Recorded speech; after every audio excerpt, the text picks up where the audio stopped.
നമസ്കാരം.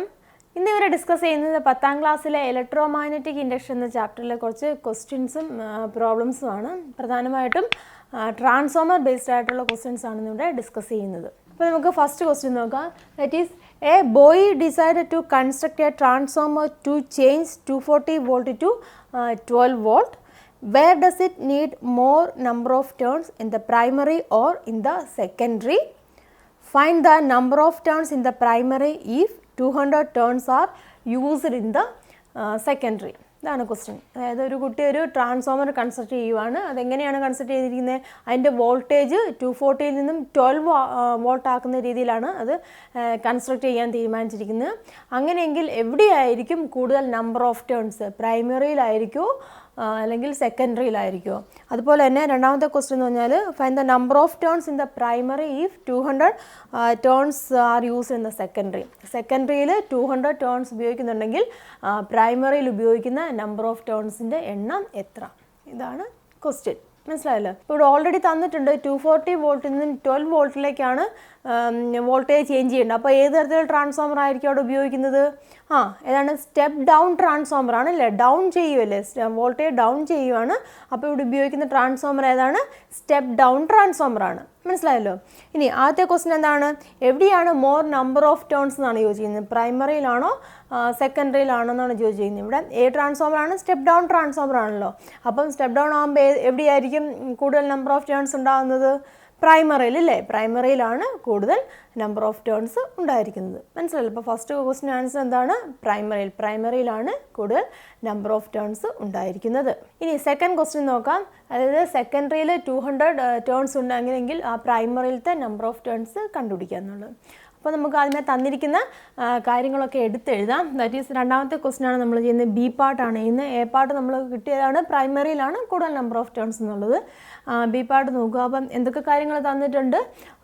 ബി പാർട്ടാണ് നമ്മൾ ചെയ്യുന്നത്. അപ്പോൾ തന്നിരിക്കുന്ന കാര്യങ്ങളൊക്കെ എടുത്തെഴുതുക. ഇവിടെ എന്തൊക്കെ കാര്യങ്ങൾ തന്നിട്ടുണ്ട്? പ്രൈമറി വോൾട്ടേജ് തന്നിട്ടുണ്ടല്ലേ? പ്രൈമറി വോൾട്ടേജ് വി പി എത്രയാണ്? ദാറ്റ് ഈസ് 240 വോൾട്ടും തന്നിട്ടുണ്ട്. അതുപോലെ തന്നെ സെക്കൻഡറി വോൾട്ടേജ് തന്നിട്ടുണ്ട്. സെക്കൻഡറി വോൾട്ടേജ് വി എസ് ആണ്. അത് എത്രയാണ്? 12 വോൾട്ടെന്നും തന്നിട്ടുണ്ട്. പിന്നെ എന്താണ് തന്നിരിക്കുന്നത്? സെക്കൻഡറിയിലത്തെ നമ്പർ ഓഫ് ടേൺസ് ഇല്ലേ? സെക്കൻഡറിയിലത്തെ number of turns N S ആണല്ലോ. എൻ എസ് തന്നിട്ടുണ്ട്. എത്രയാണ്? 200 അല്ലേ? 200 ടേൺസ് എന്ന് തന്നിട്ടുണ്ട്. ഇനി ഏതാണ്ട് കണ്ടുപിടിക്കേണ്ടേ? പ്രൈമറിയിലത്തെ നമ്പർ ഓഫ് ടേൺസ് ആണ് നമുക്കിവിടെ കണ്ടുപിടിക്കേണ്ടത് അല്ലേ? പ്രൈമറിയിലത്തെ നമ്പർ ഓഫ് ടേൺസ് ആണ് കണ്ടുപിടിക്കേണ്ടത്. ക്ലിയർ ആയല്ലോ? അപ്പോൾ ഇത്തരം കാര്യങ്ങൾ എടുത്തെഴുതുക. തന്നിരിക്കുന്ന കാര്യങ്ങൾ എടുത്തെഴുതുക. ദെൻ ഇനി ഏതാണ് ഉപയോഗിക്കുന്ന ഇക്വേഷൻ? ദാറ്റ് ഈസ് ഏതാണ്? V S by V P is equal to N S by N B. ഇതാണ് നമ്മുടെ ട്രാൻസ്ഫോമറിൻ്റെ നമ്പർ ഓഫ് ടേൺസും വോൾട്ടേജും തമ്മിലുള്ള റിലേഷനിലുള്ള equation. That is V S by V P is equal to N S by N B. ഇതിൽ ഏതാണ് നമുക്ക് കണ്ടുപിടിക്കേണ്ടത്? ഈ എൻ ബി ആണ് കണ്ടുപിടിക്കേണ്ടതല്ലേ? അപ്പം ഇക്വേഷനെ നമ്മൾ റീഅറേഞ്ച് ചെയ്ത് എൻ ബിയിലേക്ക് മാറ്റാം. ഇതിനെ ആദ്യം ഒന്ന് ക്രോസ് മൾട്ടിപ്ലൈ ചെയ്യാം. That is V S N B is equal to V P N S എന്ന് എഴുതാം. നമുക്ക് വേണ്ടത് എൻ ബി ആണ് വേണ്ടത്. അപ്പോൾ എൻ ബി അവിടെ നിർത്തുക. That is N B is equal to V P N S divide by ഈ വി എസിനെ ഇങ്ങോട്ട് കൊണ്ടുവരിക. വി എസ് മനസ്സിലായല്ലോ? നമുക്ക് സബ്സ്റ്റിറ്റ്യൂഷൻ ചെയ്യാം. That is equal to V P ഇവിടെ തന്നിട്ടുണ്ട്. ദാറ്റ് ഈസ് 240 ആണ്. ദെൻ എൻ എസ് നമുക്കറിയാം 200 ആണ്. Then divide by V S തന്നിട്ടുണ്ട്. That is 12 volt. ദെൻ ഇതെല്ലാം കൂടെ കാൽക്കുലേറ്റ് ചെയ്യുക. അപ്പം ഇതിനാണ് ക്യാൻസൽ ചെയ്ത് കളയാം. ദാറ്റ് ഈസ് 2 എന്ന് വരും. Therefore 20 into 200 that is equal to എത്രയാണ്? 4000 അല്ലേ? 4000 turns. Number of turns in the primary that is 400 turns. മനസ്സിലായത്? ഇത് സിമ്പിൾ രീതിയിൽ ചെയ്യുന്നതാണ്. എല്ലാ ഡീറ്റെയിൽസ് തന്നിട്ടുണ്ട്. ഡയറക്റ്റ് ആയിട്ട് നമുക്ക് അപ്ലൈ ചെയ്യാം. That is the number of turns in the primary is 400 turns. Next question നോക്കാം. That is there are 10,000 turns in the primary and 500 turns in the secondary of a transformer. The primary voltage is 240 volt and intensity of current in the primary is 0.1 ampere. Find the intensity of current if the secondary voltage is 12 volt. ഇതൊക്കെയാണ് പറഞ്ഞിരിക്കുന്നത്. ഒരു ട്രാൻസ്ഫോമറിൻ്റെ പ്രൈമറിയിൽ എത്രയാണ് 10,000 turns ഉണ്ട്. 10,000 turns പ്രൈമറിയിൽ. അതുപോലെ തന്നെ സെക്കൻഡറിയിൽ 500 ടേൺസും ഉണ്ട്. അതുപോലെ അതിൻ്റെ പ്രൈമറി വോൾട്ടേജ് 240 വോൾട്ടാണ് തന്നിട്ടുണ്ട്. അതുപോലെ തന്നെ പ്രൈമറിയിലത്തെ കറൻറ്റ് 0.1 ആംപിയറാണ് തന്നിട്ടുണ്ട്. അങ്ങനെയെങ്കിൽ കറൻറ്റ് സെക്കൻഡറിയിലത്തെ കറൻറ്റാണ് ചോദിച്ചിരിക്കുന്നത്. അവിടുത്തെ സെക്കൻഡറിയിലത്തെ വോൾട്ടേജ് തന്നിട്ടുണ്ട്. ദാറ്റ് ഈസ് 12 വോൾട്ട് ആണെന്നുണ്ടെങ്കിൽ സെക്കൻഡറിയിൽ ഉണ്ടാകുന്ന കറൻറ്റ്, ഇൻറ്റൻസിറ്റി ഓഫ് കറൻറ്റാണ് കണ്ടുപിടിക്കേണ്ടത്. മനസ്സിലായല്ലോ. അപ്പോൾ നമുക്ക് തന്നിരിക്കുന്ന കാര്യങ്ങൾ എടുത്തെഴുതാം. എന്തൊക്കെയാണ് തന്നിരിക്കുന്നത്? Number of turns in the primary ഇല്ലേ, NP തന്നിട്ടുണ്ട്. എത്രയാണ്? 10,000 ഇല്ലേ, 10,000 ടേൺസും തന്നിട്ടുണ്ട്. അതുപോലെ തന്നെ സെക്കൻഡറിയിലത്തെ നമ്പർ ഓഫ് ടേൺസും തന്നിട്ടുണ്ട്. ദാറ്റ് ഈസ് NS തന്നിട്ടുണ്ട്. ഓൾസോ 500 ടേൺസും തന്നിട്ടുണ്ട്. പിന്നെ എന്താണ് തന്നിരിക്കുന്നത്? പ്രൈമറിയിലത്തെ വോൾട്ടേജ് തന്നിട്ടുണ്ടല്ലേ, VP ഇല്ലേ, പ്രൈമറിയിലത്തെ വോൾട്ടേജ് തന്നിട്ടുണ്ട്. എത്രയാണ്? 240 വോൾട്ടും തന്നിട്ടുണ്ട്. അതുപോലെ തന്നെ പ്രൈമറിയിലത്തെ കറൻറ്റ് തന്നിട്ടുണ്ടല്ലേ, പ്രൈമറിയിലത്തെ കറൻറ്റ് IP ആണല്ലോ, IP തന്നിട്ടുണ്ട്. 0.1 ആംപിയറും തന്നിട്ടുണ്ട്. പിന്നെ എന്തൊക്കെയുണ്ട്? സെക്കൻഡറിയിലത്തെ വോൾട്ടേജ് തന്നിട്ടുണ്ടല്ലോ. സെക്കൻഡറിയിലത്തെ വോൾട്ടേജ് എത്രയാണ്? ദാറ്റ് ഈസ് 12 വോൾട്ട് തന്നിട്ടുണ്ട്. നമുക്ക് കണ്ടുപിടിക്കേണ്ട ഏതാണ്? സെക്കൻഡറിയിലത്തെ കറൻറ്റാണ്. അത് IS ആണ് നമുക്കിവിടെ കണ്ടുപിടിക്കേണ്ടത്. അപ്പോൾ ഇത്രയും കാര്യങ്ങൾ തന്നിട്ടുണ്ട്. നമുക്കിവിടെ കണ്ടുപിടിക്കേണ്ടത് സെക്കൻഡറിയിലത്തെ കറൻറ്റാണ്. അപ്പോൾ നമ്മൾ പഠിച്ചിട്ടുണ്ട് ട്രാൻസ്ഫോമറിൻ്റെ കേസിൽ കറൻറ്റും അതുപോലെ തന്നെ വോൾട്ടേജും തമ്മിൽ റിലേഷൻ ഉണ്ട്. ദാറ്റ് ഈസ് എന്താണ് പറഞ്ഞിരിക്കുന്നത്? VS/VP is equal to IP/IS എന്ന് പറഞ്ഞ റിലേഷൻ ഉണ്ട്. നമുക്ക് ഏതാണ് കണ്ടുപിടിക്കേണ്ടത്? IS ആണ് കണ്ടുപിടിക്കേണ്ടത്. അപ്പോൾ നമുക്ക് ഇക്വേഷൻ അതിലേക്ക് മാറ്റാം. ദെർഫോർ എങ്ങനെ എഴുതാം? VS × IS is equal to VP × IP നമുക്ക് എഴുതാം. ദെൻ IS ആണ് നമുക്ക് വേണ്ടത്. IS is equal to VP/IP divide by VS എന്ന് എഴുതാം. VP/IP/IS എന്ന് എഴുതാം. ഇവിടെ ബാക്കി കാര്യങ്ങളൊക്കെ തന്നിട്ടുണ്ട്. VP നമുക്കറിയാം 240 വോൾട്ടാണ്. ദെൻ IP എന്ന് പറയുന്നത് തന്നിട്ടുണ്ട് 0.1 ആംപിയർ ആണ്. അതുപോലെ തന്നെ VS നമുക്കറിയാം 12 വോൾട്ട്, സെക്കൻഡറി വോൾട്ടേജ് 12 ആണ് തന്നിട്ടുണ്ട്. ദെൻ ഇതെല്ലാം കൂടെ കാൽക്കുലേറ്റ് ചെയ്യുക. ഇവിടെ 2 വരും. ദാറ്റ് ഈസ് 20 × 0.1 വരും. ദാറ്റ് ഈസ് ഈക്വൽ എത്രയാണ്? 2 ആംപിയർ ഇല്ലേ. അപ്പം current in the secondary is 2 ampere. സെക്കൻഡറിയിലത്തെ കറണ്ട് എത്രയാണ്? 2 ആംപിയർ കറണ്ടാണ്. മനസ്സിലായല്ലോ. Next question. Back EMF reduces effective voltage in the circuit. What is your opinion about this statement?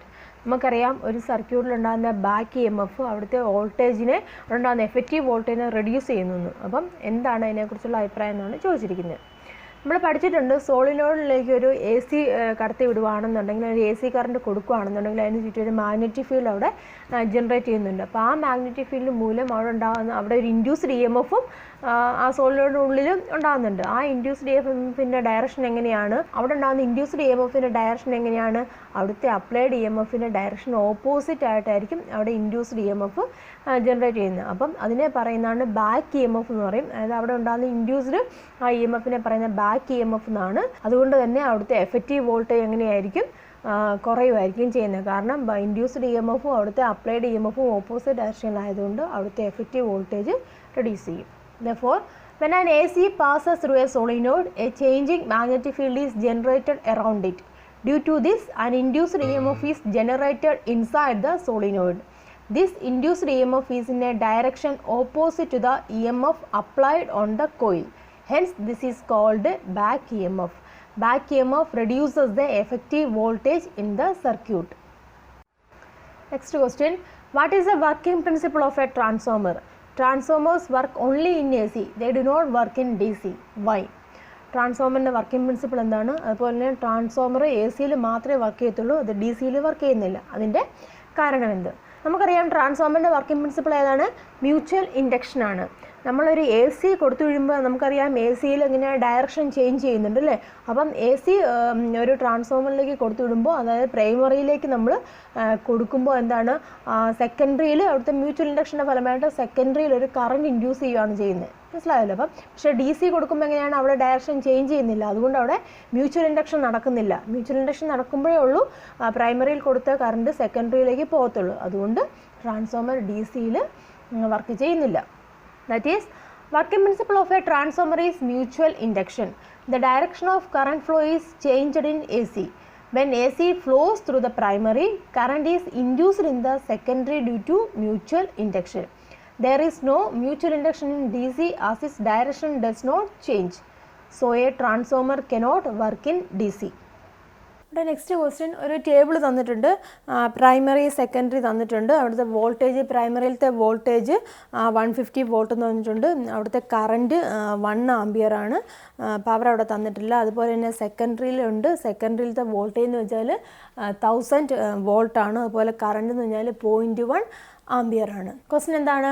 What type of transformer is this? ഇത് ഏത് തരത്തിലുള്ള transformer ആണ്? Then if power loss occurs how much is it? ഇവിടെ power loss സംഭവിക്കുകയാണെന്നുണ്ടെങ്കിൽ എന്തുമാത്രമായിരിക്കും അവിടെ power loss ഉണ്ടാകുന്നത്? ഇതാണ് ക്വസ്റ്റ്യൻ. അപ്പം ഏത് തരത്തിലുള്ള ട്രാൻസ്ഫോമർ ആണ് ഇവിടെ കൊടുത്തിരിക്കുന്നത്? നമുക്കറിയാം പ്രൈമറിയിലത്തെ വോൾട്ടേജ് 150 ആണ്, സെക്കൻഡറിയിലത്തെ വോൾട്ടേജ് 1000 ആണ്. അപ്പം ഏത് തരത്തിലുള്ള ട്രാൻസ്ഫോമർ ആയിരിക്കും? സ്റ്റെപ്പ് അപ്പ് ട്രാൻസ്ഫോമർ ഇല്ലേ? വോൾട്ടേജ് കൂടുകയല്ല ചെയ്തത്, അപ്പോൾ ഏത് തരത്തിലുള്ള ട്രാൻസ്ഫോമർ ആണ്? That is A step up transformer. ഇനി രണ്ടാമത്തെ ക്വസ്റ്റ്യൻ എന്ന് വെച്ചാൽ പവർ ലോസ് സംഭവിക്കുകയാണെന്നുണ്ടെങ്കിൽ എത്രയായിരിക്കും അവിടെ ഉണ്ടാകുന്ന പവർ ലോസ് എന്ന്? നമുക്കറിയാം ട്രാൻസ്ഫോമറിൻ്റെ കേസിൽ പവർ ലോസ് ഒന്നും സംഭവിക്കുന്നില്ല, അതുകൊണ്ട് തന്നെ അവിടുത്തെ ഇൻപുട്ട് പവറും ഔട്ട്പുട്ട് പവറും ഈക്വൽ ആയിരിക്കും. പക്ഷേ ഇവിടെ പറയുകയാണ് എന്തെങ്കിലും കാരണവശാൽ പവർ ലോസ് സംഭവിക്കുകയാണെന്നുണ്ടെങ്കിൽ ആ പവർ ലോസ് എത്രയായിരിക്കും എന്നാണ് ചോദിച്ചിരിക്കുന്നത്. അപ്പോൾ നമുക്ക് ആദ്യമേ ഇൻപുട്ടിലെ പവറും അതുപോലെ തന്നെ ഔട്ട്പുട്ടിലെ പവറും ഒന്ന് കണ്ടുപിടിക്കാം. അപ്പോൾ നമുക്ക് ആദ്യമേ പ്രൈമറിയിലത്തെ പവർ ഒന്ന് കണ്ടുപിടിക്കാം. ദാറ്റ് ഈസ് പവർ ഇൻ പ്രൈമറിയിലത്തെ പവർ നോക്കാം. അപ്പോൾ നമുക്കറിയാം പവറിൻ്റെ ഇക്വേഷൻ ഏതാണ്? V × I ആണല്ലോ. ഇവിടുത്തെ പ്രൈമറിയിലത്തെ വോൾട്ടേജ് എത്രയാണ്? ദാറ്റ് ഈസ് 150 വോൾട്ടാണ്, അവിടുത്തെ കറണ്ട് 1 ആംപിയർ ആണല്ലോ. അപ്പോൾ അവിടെ എത്ര ഉണ്ടായി? ദാറ്റ് ഈസ് 150 വാട്ട് പവർ അവിടെ ഉണ്ടായി. അതുപോലെ തന്നെ പവർ ഇൻ സെക്കൻഡറി നമുക്ക് നോക്കാം. ദാറ്റ് ഈസ് ഈക്വൽ ടു സെക്കൻഡറിയിലത്തെ വോൾട്ടേജ് എത്രയാണ്? 1000 ആണ്, അതുപോലെ തന്നെ അവിടുത്തെ കറണ്ട് 0.1 ആംപിയറുമാണ്. അപ്പോൾ എത്ര കിട്ടും? ദാറ്റ് ഈസ് 100 അല്ലേ? 100 വാട്ട് പവർ എന്ന് കിട്ടി. ഇനി പവർ ലോസ്, അപ്പോൾ എങ്ങനെയാണ്? ഇനി പവർ ലോസ് ആണ് കണ്ടുപിടിക്കുന്നത്. അപ്പോൾ പവർ ലോസ് എങ്ങനെ കണ്ടുപിടിക്കാം? That is power loss is equal to കുറച്ചാൽ മതിയല്ലോ. ദാറ്റ് ഈസ് പ്രൈമറിയിലത്തെ പവർ മൈനസ് സെക്കൻഡറിയിലത്തെ power. Therefore 150 minus 100 that is equal to 50 watt നമുക്ക് എഴുതാം. This is a power loss. അപ്പം എന്തെങ്കിലും കാരണവശാൽ പവർ ലോസ് സംഭവിക്കുകയാണെന്നുണ്ടെങ്കിൽ ആ പവർ ലോസ് എത്രയായിരിക്കും? 50 ആയിരിക്കും. പവർ ലോസ് ഒന്നും സംഭവിക്കുന്നില്ല എങ്കിൽ ഇൻപുട്ടിലെ പവറും ഔട്ട്പുട്ടിലെ പവറും അവിടെ ഈക്വൽ ആയിരിക്കും. ഇനി next question, that is power stations are centres where electricity is produced and distributed on a large scale. What is the voltage of power production in our country? Calculate the current if the power produced herein 11 megawatt. നമുക്കറിയാം power സ്റ്റേഷനിലാണ് electricity ഡിസ്ട്രിബ്യൂഷന് വേണ്ടി large scale produce ചെയ്യുന്നത്. അങ്ങനെയാണെന്നുണ്ടെങ്കിൽ നമ്മുടെ ഇന്ത്യയിൽ produce ചെയ്യുന്ന അല്ലെങ്കിൽ generate ചെയ്യുന്ന ഇലക്ട്രിസിറ്റി എത്രയാണ്? നമ്മൾ പഠിച്ചു എത്രയാണ്? 11 kV അല്ലേ? അപ്പോൾ ആദ്യത്തെ ക്വസ്റ്റിന് ആൻസർ എന്താണ്? 11 kV ആണ് ഇന്ത്യയിൽ ജനറേറ്റ് ചെയ്യുന്ന ഇലക്ട്രിസിറ്റി എന്ന് പറഞ്ഞിരിക്കുന്നത്. നെക്സ്റ്റ് ക്വസ്റ്റ്യൻ എന്താണ് പറഞ്ഞിരിക്കുന്നത്? Calculate the current if the power produced ഹിയറിൻ 11 megawatt. ഇനി അടുത്ത ക്വസ്റ്റ്യൻ എന്താണ് പറഞ്ഞിരിക്കുന്നത്? 11 മെഗാവാട്ട് പവറാണ് അവിടെ പ്രൊഡ്യൂസ് ചെയ്യുന്നതെങ്കിൽ അവിടുത്തെ കറണ്ട് എത്രയായിരിക്കും? നമ്മൾ പറഞ്ഞു 11 kV വോൾട്ടേജിലുള്ള പവറാണ് നമ്മുടെ ഇന്ത്യയിൽ ജനറേറ്റ് ചെയ്യുന്നതെന്ന് പറഞ്ഞു. ഇനി 11 അതായത് പവർ എന്ന് പറഞ്ഞിരിക്കുന്നത് 11 മെഗാവാട്ട് പവറിലുള്ള ഇലക്ട്രിസിറ്റിയാണ് അവിടെ ജനറേറ്റ് ചെയ്യുന്നതെങ്കിൽ അവിടുത്തെ കറണ്ട്, അവിടെ ഉണ്ടാകുന്ന കറണ്ട് എത്രയായിരിക്കും? അതാണ് ക്വസ്റ്റ്യൻ. അപ്പോൾ പവർ തന്നിട്ടുണ്ട്, അതുപോലെ തന്നെ വോൾട്ടേജ് ജനറേറ്റ് ചെയ്യുന്ന വോൾട്ടേജ് ആണ് ഇവിടെ തന്നിരിക്കുന്നത്, V ആണ് തന്നിരിക്കുന്നത്. V 11 kV നമുക്കറിയാം. നമ്മൾ പഠിച്ചിട്ടുണ്ട് പവറിൻ്റെ ഇക്വേഷൻ എന്താണ്? P is equal to V × I ആണല്ലേ? കറണ്ട് ആണ് കണ്ടുപിടിക്കുന്നത്. For current I is equal to എങ്ങനെ എഴുതാൻ സാധിക്കും? ദാറ്റ് ഈസ് P/V ആണ്. പവർ നമുക്ക് തന്നിട്ടുണ്ട്, മെഗാവാട്ടിലാണ് തന്നിരിക്കുന്നത്. മെഗാവാട്ട് എന്ന് വെച്ചാൽ എത്രയാണ്? 10⁻⁶ ആണ് കേട്ടോ മെഗാവാട്ട്. മെഗാവാട്ടിനെ വാട്ടിലേക്ക് മാറ്റുകയാണെന്നുണ്ടെങ്കിൽ 11 × 10⁻⁶ വാട്ടാണ്. 11 × 10⁻⁶ വാട്ടാണ് 11 മെഗാവാട്ട് എന്ന് പറഞ്ഞിരിക്കുന്നത്. അതുപോലെ 11 kV എന്ന് പറഞ്ഞാൽ എത്രയാണ്? ദാറ്റ് ഈസ് 11 × 10⁻³ വോൾട്ടാണ് 11 kV എന്ന് പറഞ്ഞിരിക്കുന്നത്. അപ്പോൾ നമ്മളിതിനെ സബ്സ്റ്റിറ്റ്യൂട്ട് ചെയ്യുക. പവർ തന്നിട്ടുണ്ട്, ദാറ്റ് ഈസ് 11 × 10⁻⁶ വാട്ടിലേക്ക്, സ്റ്റാൻഡേർഡ് യൂണിറ്റ് വാട്ടിലേക്ക് മാറ്റിയതാണ്. ഇപ്പോൾ വോൾട്ടേജ് എത്രയാണ്? 11 × 10⁻³ ഇത് ക്യാൻസൽ ആയി. 11 ഇവിടെ ക്യാൻസൽ ആയി പോകും. ദെൻ 1 വരും. അപ്പോൾ ദാറ്റ് ഈസ് ഈക്വൽ ടു 1 × 10⁻⁶. ഇവിടെ 10⁻³ ഡിനോമിനേറ്ററിൽ കിടക്കുന്നു, അത് ന്യൂമറേറ്ററിലേക്ക് പോവുകയാണെന്ന്. അപ്പോൾ -3 വരും. ഇത് മാത്തമാറ്റിക്കൽ സ്റ്റെപ്സ് ആണ്. അതായത് a⁻n / a⁻m that is equal to a raise to n minus m എന്ന് ആ ഒരു ഇത് ഉപയോഗിച്ചിട്ടാണ് ഇത് ചെയ്യുന്നത് കേട്ടോ. അപ്പോൾ ദാറ്റ് ഈസ് ഈക്വൽ ടു എത്ര വരും? 10 raise to 6 minus 3 3 10 raise to 3 ampere current അല്ലേ? എത്രയും കറൻറ്റ് ആയിരിക്കും. 11 മെഗാവാട്ട് പവറാണ് അവിടെ ജനറേറ്റ് ചെയ്യുന്നതെങ്കിൽ അവിടുത്തെ കറൻറ്റ് എത്രയായിരിക്കും? 10 raise to 3 ampere. Next question, copper wires of the same length and thickness are connected to points A and B in all the 3 circuits. In circuit A, copper wire is not coiled. In circuits B and C, the copper wire is coiled. Observe the circuit and answer the following questions. അതായത് താഴെ 3 circuit diagram കൊടുത്തിട്ടുണ്ട്. അതിൽ A B എന്ന് പറഞ്ഞ 2 പോയിൻറ്റ്സിൻ്റെ ഇടയിൽ copper wire connect ചെയ്തിരിക്കുന്നു. First സർക്യൂട്ടിൽ copper wire straight ആയിട്ട് കണക്ട് ചെയ്തിരിക്കുകയാണ്. സെക്കൻഡിലും തേർഡിലും അത് കോയിൽ ചെയ്തിരിക്കുന്നു. അതിൻ്റെ എല്ലാത്തിൻ്റെയും തിക്നെസ്സും ലെങ്തും ഒരുപോലെയാണ്. Question, when circuit A is switched on what do you observe? Circuit A switch on ചെയ്ത് കഴിഞ്ഞാൽ അവിടെ എന്തായിരിക്കും കാണാൻ സാധിക്കുന്നത്? നമുക്കറിയാം സർക്യൂട്ട് എയിൽ എന്താണ് ഡി സി ആണ് കൊടുത്തിരിക്കുന്നത്. കോപ്പർ വയർ ഒരു കണ്ടക്റ്റിംഗ് വയർ ആയിട്ടാണ് കണക്ട് ചെയ്തിരിക്കുന്നത്. അപ്പോൾ എന്ത് സംഭവിക്കും? അവിടെ ബൾബ് ഗ്ലോ ചെയ്യും. മനസ്സിലായല്ലോ? അപ്പോൾ answer is bulb glows. Next question, when circuit B is switched on what change do you observe in the intensity of light? Justify. Circuit B switch on ചെയ്താൽ ആ ലൈറ്റിൻ്റെ ഇൻറ്റൻസിറ്റിയിൽ എന്ത് ചേഞ്ച് ഉണ്ടാവും? അത് ജസ്റ്റിഫൈ ചെയ്യാനാണ് പറഞ്ഞിരിക്കുന്നത്. അപ്പം സെക്കൻഡ് സർക്യൂട്ടാണ്. സെക്കൻഡ് സർക്യൂട്ടിൽ അവിടെ കൊടുത്തിരിക്കുന്നത് ഡി സി ആണ് അല്ലേ? ഡി സി ആണ്. അതുപോലെ തന്നെ കോയിലാണ്. കോപ്പർ വയർ കോയിലാക്കി വെച്ചിരിക്കുകയാണ് ചെയ്തിരിക്കുന്നത്. നമുക്കറിയാം ഡി സി ആകുമ്പോൾ ഇവിടെ എങ്ങനെയാണ്? അവിടെ ബാക്ക് ഇ എം എഫ് ഒന്നും ഉണ്ടാകുന്നില്ല അല്ലേ? ഇപ്പോൾ എ സി ആണെന്നുണ്ടെങ്കിൽ ബാക്ക് ഇ എം എഫ് ഉണ്ടാകും. ഇവിടെ ഡി സി ആയതുകൊണ്ട് ആ കോയിലിനുള്ളിൽ ബാക്ക് ഇ എം എഫ് ഒന്നും ഉണ്ടാകുന്നില്ല. അതുകൊണ്ട് ഇൻറ്റൻസിറ്റി എങ്ങനെയായിരിക്കും? ഇൻറ്റൻസിറ്റി അവിടെ സെയിം ആയിരിക്കും, അല്ലെങ്കിൽ ചേഞ്ച് സംഭവിക്കുന്നില്ല. Answer, no change in the intensity of light. There is no back EMF produced as DC current is used in the circuit. Next question, when circuit C is switched on, what change do you observe in the intensity of light? Justify. Third circuit C circuit അത് on ചെയ്യുകയാണെന്നുണ്ടെങ്കിൽ അവിടുത്തെ intensity, ലൈറ്റിൻ്റെ intensity എങ്ങനെയായിരിക്കും? Third circuit നോക്കൂ, അവിടെ ഏത് supply ആണ് കൊടുത്തിരിക്കുന്നത്? ഓൾട്ടർനേറ്റിംഗ് കറണ്ട് എ സി ആണ് കൊടുത്തിരിക്കുന്നത്. കോയിലും ഉണ്ട് അവിടെ. അപ്പോൾ നമ്മൾ പഠിച്ചതാണ് ഓൾട്ടർനേറ്റിംഗ് കറണ്ട് കൊടുക്കുമ്പോൾ അവിടെ എന്താണ്? ആ കോയിലിനുള്ളൊരു ഇൻഡ്യൂസ്ഡ് ഇ എം എഫ് അവിടെ ജനറേറ്റ് ചെയ്യുന്നുണ്ട് അല്ലേ? അവിടുത്തെ ഇൻഡ്യൂസ്ഡ് ഇ എം എഫ് എങ്ങനെയാണ്? That is opposite the direction of the applied voltage. അതുകൊണ്ട് ദാറ്റ് ഇൻഡ്യൂസ്ഡ് ഇ എം എഫിന് പറയുന്ന പേരാണ് ബാക്ക് ഇ എം എഫ് എന്ന് പറയും. അപ്പം അവിടുത്തെ എഫക്റ്റീവ് ഇൻറ്റൻസിറ്റി എങ്ങനെയായിരിക്കും? ഇൻറ്റൻസിറ്റി അവിടെ കുറയും. മനസ്സിലായല്ലോ? അപ്പോൾ answer, intensity of light decreases. Back EMF is produced in the circuit as AC current flows through it and current is decreased. Next question, convert 1 kilowatt hour into joule. 1 kilowatt hourനെ ജൂളിലേക്ക് convert ചെയ്യാൻ സാധാരണയായിട്ട് ചിലപ്പം ചോദിച്ചു കാണാറുണ്ട്. അപ്പോൾ നമുക്ക് നോക്കാം എങ്ങനെയാണ് ചെയ്യുന്നതെന്നുള്ളത്. 1 kilowatt അവറിനെയാണ് 1 kilowatt അവറിനെ നമുക്ക് ജൂളിലേക്ക് കൺവേർട്ട് ചെയ്യുകയാണ് വേണ്ടത്. അപ്പോൾ നമുക്കറിയാം 1 കിലോവാട്ട് അവറാണ്. അപ്പം ഇതിനെല്ലാം നമുക്ക് ആദ്യമേ സ്റ്റാൻഡേർഡ് യൂണിറ്റിലേക്ക് മാറ്റുക. അതായത് കിലോവാട്ടിനെ വാട്ടിലേക്ക് മാറ്റുക. അതുപോലെ തന്നെ അവറിനെ നമ്മൾ സെക്കൻഡല്ല സ്റ്റാൻഡേർഡ് യൂണിറ്റ് തോന്നിയിരിക്കുക. അപ്പോൾ അതിലേക്കൊക്കെ മാറ്റുക.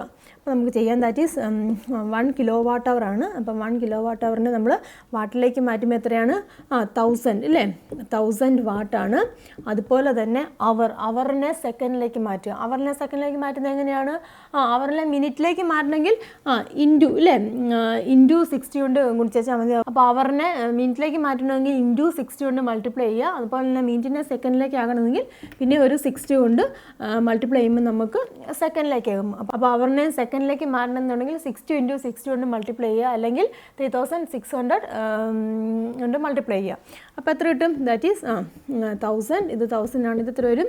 3600 വാട്ട് സെക്കൻഡ് എന്ന് എഴുതാമല്ലോ. ദെൻ വാട്ടിലേക്കും സെക്കൻഡിലേക്കാണല്ലോ നമ്മൾ മാറ്റിയത്. For that is equal to ഇത് എത്ര വരും? 36